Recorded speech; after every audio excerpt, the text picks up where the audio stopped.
এটা অনেকের পছন্দ হবে না এই কথাটা, আমি জানি। এখানে অসংখ্য মানুষ আছেন, এটা আপনাদের পছন্দ হবে না। অধিকাংশের কাছে হয়তো আমি এই কথার কারণে অপ্রিয় হতে পারি, কিন্তু কার কাছে অপ্রিয় হলাম, কার পছন্দ হলো না সেটা মুখ্য না। মুখ্য হচ্ছে আমার ইসলাম আমাকে কি বলে, আমার দ্বীন আমাকে কি শিক্ষা দেয়। সেটা যদি অপছন্দেরও হয় সেটাই আমাদেরকে বলতে হবে। আমি যেহেতু এই গ্রামে ছিলাম, এই গ্রামের সাথে আমার সম্পৃক্ততা রয়েছে। এই গ্রামে এক ধরনের অর্থনৈতিক বিনিময় প্রচলিত রয়েছে, যেটাকে আপনারা নাম দেন পত্তন। এটাকে আপনারা যে নামেই ডাকেন না কেন, এটা সরাসরি সুদ। আমার পরিবার সহ আশেপাশে অনেকে আছে এই ধরনের বিষয়ের সাথে সম্পৃক্ত ছিল, কিন্তু আমরা যখন বুঝেছি, আমরা যখন পড়াশোনা করে জেনেছি, আমরা যখন আলেমদের থেকে পরামর্শ নিয়েছি, বিশ্বাস করেন যেই দিন থেকে আমরা এই পথ থেকে ফিরে এসেছি, বরং সচ্ছলতা আরো বেশি প্রশস্ত হয়েছে।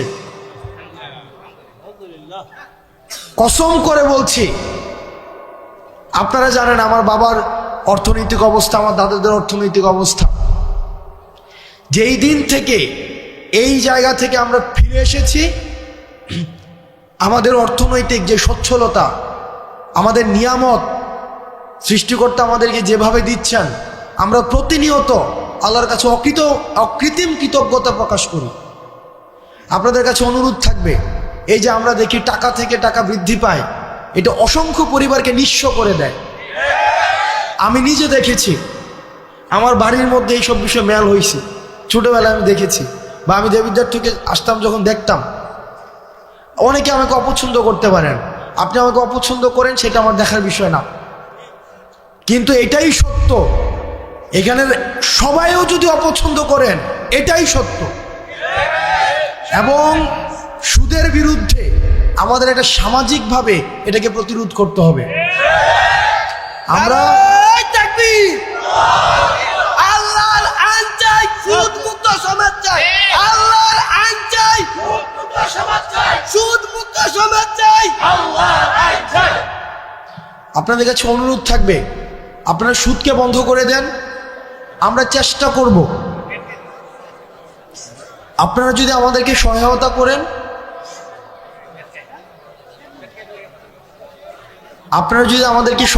করেন, আমরা আমার জায়গা থেকে চেষ্টা করব সামাজিক যেই ঋণকে সহজলভ্য করা, সামাজিক ঋণ প্রদানকে সহজলভ্য করা। আপনাদের কাছে মনে হতে পারে যে এটা তো একটা মাহফিল। ইসলাম তো পূর্ণাঙ্গ দিন ব্যবস্থা। ইসলাম আমার দুনিয়া নিয়েও কথা বলে, দুনিয়া পরবর্তী বিষয় নিয়েও কথা বলে। আমাদের দুইটারই সমন্বয় ঘটাতে হবে। আমি আমার ক্ষুদ্র জ্ঞানে, আমি যেহেতু সামাজিক সমস্যাগুলো আমার কাছে মানুষ নিয়ে আসে, আমার যেহেতু দৃষ্টিগোচর হয়, সেজন্য আজকে আপনারা শপথ করেন, যার এই ধরনের টাকা বিনিয়োগ রয়েছে পত্তন নামে, সুদ নামে, সেটা আর খাবেন না। আমরা ঋণকে সহজ করে দিব। আমিও বুঝতেছি যে আপনারা অনেকক্ষণ ধরে অপেক্ষা করছেন, যে আপনাদের যার বক্তব্য শোনার জন্য আসছেন, রফিকুল ইসলাম মাদানী সাহেব, উনি এই যে আপনাদের পিছনের বিল্ডিংটায় আছেন, মানে এই যে আপনার পিছনের বিল্ডিংটা, একটা মানুষ 8 ঘন্টা জার্নি করে আসছেন, 8 ঘন্টা। তো ওনার কিছু জরুরাত হইতে পারে, তো উনি আবার বক্তব্য দিবেন। উনি 3.5 ঘন্টা কথা বলেছেন, 3.5 ঘন্টা, যেটা আসলে আল্লাহ ওনাকে রহমত এবং বরকত দিন। এই যে মসজিদটা আমাদের, যেটা 4 বছর হয়েছে মসজিদটা, এই মসজিদে গত 2 দিন আগে আমাদের এই উপজেলার জন্য 5 কোটি টাকা বিশেষ বরাদ্দ দেওয়া হয়েছে। তো ইউনু মহোদয়ের সাথে কথা বলে, এবং দেবিদ্বার উন্নয়ন ফোরাম নামে আমাদের একটি সংগঠন রয়েছে, আমরা এই দুইটার সমন্বয়ে বাকি যেই কাজটা রয়েছে, এই বিষয়টা সুসম্পন্ন করার ক্ষেত্রে আমি আমার জায়গা থেকে সর্বোচ্চ সহযোগিতা করব। আলহামদুলিল্লাহ।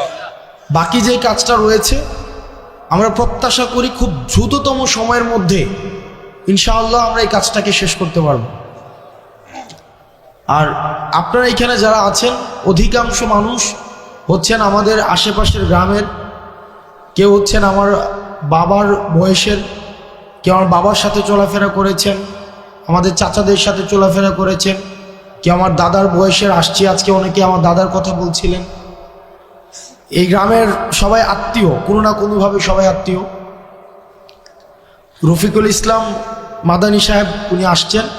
আমি আপনাদের কাছে দুইটা জিনিস অনুরোধ করব আপনাদের কাছে। এক নম্বর বিষয় হচ্ছে, আমি যেহেতু এখানে আমার জন্ম এই গ্রামে,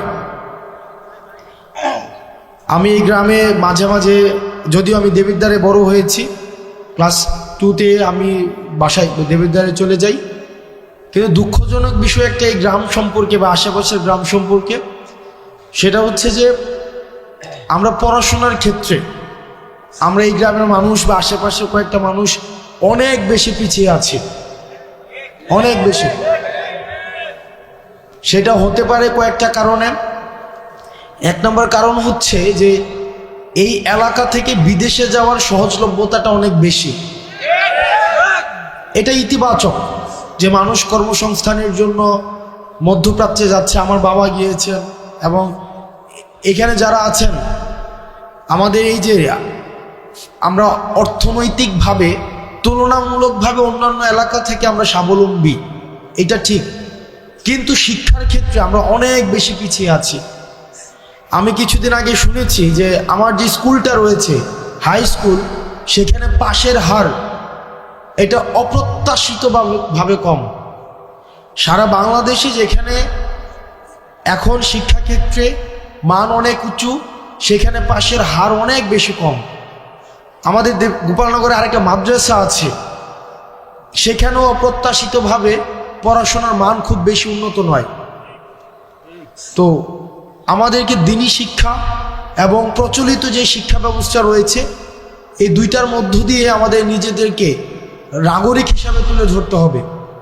সেই জায়গা থেকে আপনাদের কাছে অনুরোধ থাকবে, পড়াশোনার ক্ষেত্রে আপনারা যদি আপনাদের সন্তান, আপনি নিজে, আপনার ভাই বোন বা অন্যান্য কোনোভাবে যদি আপনারা মনে করে থাকেন কোনো সীমাবদ্ধতা রয়েছে, কোনো প্রতিবন্ধকতা রয়েছে, ইনশাআল্লাহ আপনারা আমাদেরকে জানাবেন। এই গ্রামে অসংখ্য মানুষ আছে, অন্তত 5টা শিক্ষার্থীকে অর্থনৈতিকভাবে আজীবন পড়ানোর ক্ষমতা সম্পন্ন মানুষ আছে। আমি অন্তত আপনারা আমাকে জানাবেন যে আমার ছেলেটা পড়তে চায়, আমার ভাতিজাটা পড়তে চায়, সে আমার বোনটা পড়তে চায়, আমার নাতিটা পড়তে চায়, কিন্তু আমরা অর্থনৈতিক সীমাবদ্ধতা বা পারিপার্শ্বিক সামাজিক প্রতিবন্ধকতার কারণে আমরা সেটা পারছি না।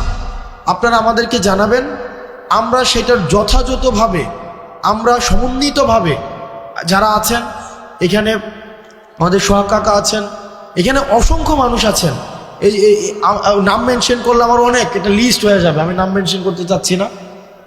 আমরা সহায়তা করবো ইনশাআল্লাহুল আজিজ।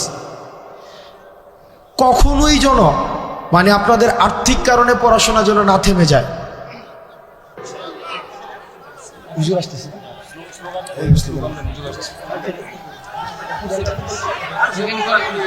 হুজুর আসতেছে, আপনারা